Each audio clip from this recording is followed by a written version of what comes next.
Hello বন্ধুরা, welcome to my channel আফ্রিতা কিয়েসান। উড়ান সিরিয়ালের নতুন প্রেমতে দেখতে চলেছেন যে মহারাজ তার বাবাকে এসে বলে, কি বাবা, তোমার অপদার্থ বড় ছেলে পালিয়ে গেল, যাক ভালোই হয়েছে, মেয়েটা তো বেঁচে গেল। তখন মহারাজের বাবা সুবিনয় মহারাজকে বলে, তুই বাঁচা আমাদিকে বাবা, তুই পূজারিণীকে বিয়ে কর। তখন মহারাজ রেগে গিয়ে বলে, কি ওই ঝগড়ুটে মেয়েটাকে আমি বিয়ে করব?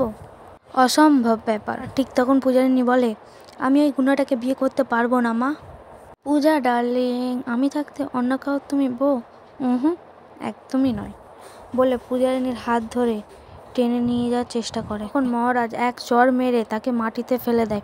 আর মহারাজের বাবা বলে, তুই আমাকে উদ্ধার কর বাবা। বলে মহারাজের পায়ে ধরতে যায়, বলে তুই পূজারিণীকে বিয়ে কর। এই বলে মহারাজের কাছে হাত জোড় করে। তখন মহারাজ বাবার কথা ফিরিয়ে না দিতে পেরে পূজারিণীর মাথায় সিঁদুর দেয়। দেখুন উড়ান মহাসোমবারী 17 জুন 8টায় স্টার জলছে। আর ভিডিওটা ভালো লাগলে অবশ্যই লাইক কমেন্ট সাবস্ক্রাইব করবেন। ধন্যবাদ।